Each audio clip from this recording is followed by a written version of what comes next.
हमारा मन एक अद्भुत उपहार है जो हमारे पास आने वाले हर अनुभव और हर जानकारी को जीवंत रूप में याद रखता है।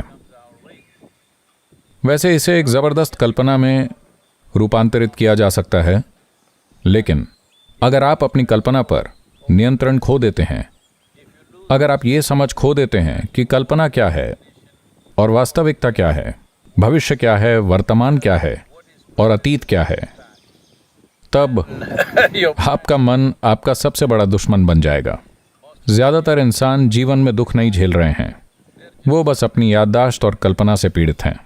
10 साल पहले जो हुआ था वो अब भी उससे दुखी हैं, जो शायद परसों होगा उससे भी वो दुखी हैं। ये जीवन की वजह से नहीं है, ये 2 सबसे शानदार क्षमताओं पर नियंत्रण की कमी के कारण है। जीवंत याददाश्त की क्षमता और जबरदस्त कल्पना की शक्ति। अपने भविष्य की चिंता मत कीजिए। अगर आप वर्तमान को अच्छे से संभालते हैं तो भविष्य अपने आप खिलेगा। हम केवल उसी पर काम कर सकते हैं जो अभी हमारे हाथ में है। आप उस पर काम नहीं कर सकते जो आपके मन में है। जो आपके मन में है आप उसके लिए प्लान बना सकते हैं, लेकिन उसके लिए कुछ कर नहीं सकते। आप केवल वर्तमान क्षण में काम कर सकते हैं। आप केवल उसी को संभाल सकते हैं जो अभी मौजूद है। आप में से जो लोग अपने विचारों और भावनाओं में बहुत ज्यादा डूबे हुए हैं, लगातार सोशल मीडिया या किसी और चीज पर लगे रहते हैं, मुझे लगता है आपको अपना फोन छोड़कर जंगल में टहलना चाहिए।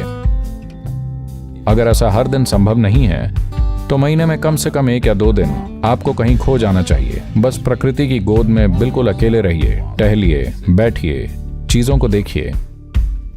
अगर आप पर्याप्त ध्यान दें तो आप देखेंगे कि आप अस्तित्व की हर छोटी छोटी चीज पर बहुत मंत्रमुग्ध हो जाएंगे, क्योंकि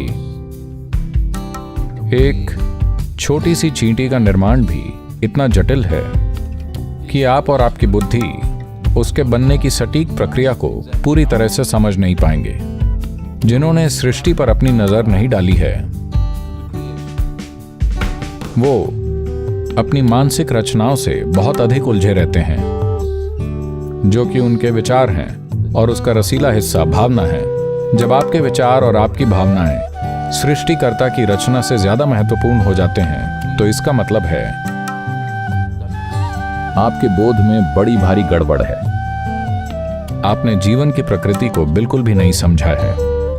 हम बहुत सी चीजें जानते हैं, हम बहुत सी चीजें कर भी लेते हैं, लेकिन हम किसी भी चीज को उसकी संपूर्णता में नहीं जानते।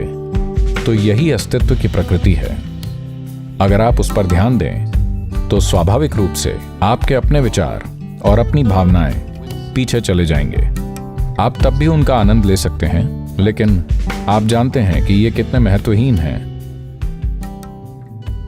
So it's very important that if you want to experience the multifarious dimensions of life, you have to be non-serious.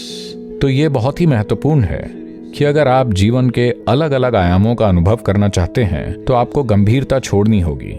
आप गंभीर सिर्फ इसलिए बन गए हैं क्योंकि आपने अपने अस्तित्व को बहुत गंभीरता से ले लिया है। हालांकि हम इस ब्रह्मांड में बहुत ही कम समय के लिए होते हैं। ये एक विशाल ब्रह्मांड है। जिस ग्रह प्रणाली या सौर मंडल में हम रहते हैं वो एक छोटा सा कण है।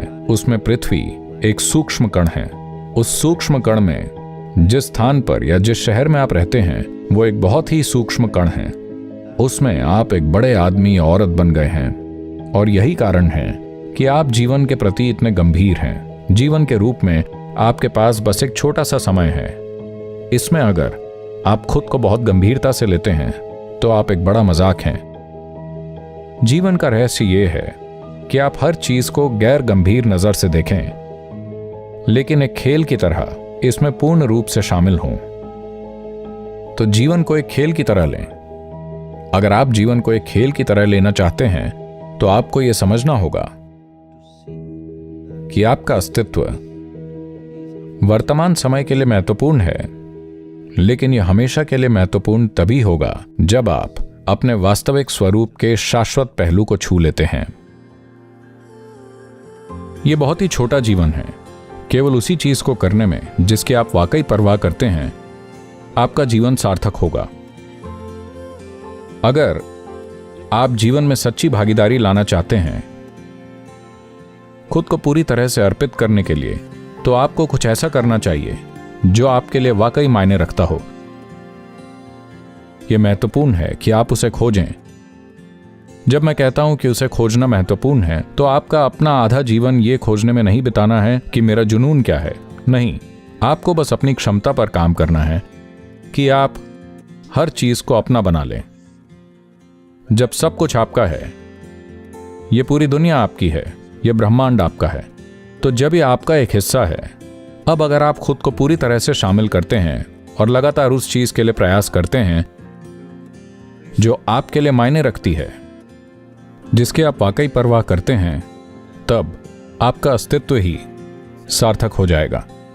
जरूरी नहीं कि आपके कार्य, जरूरी नहीं कि आप क्या हासिल करते हैं और क्या नहीं, लेकिन आपका अस्तित्व ही सार्थक होगा, क्योंकि बस सांस लेना और होना ही एक जबरदस्त घटना है। यहां जीवन से बड़ी कोई घटना नहीं है। अगर यह सार्थक नहीं है, अगर यही सार्थक नहीं है, तो सार्थक क्या है?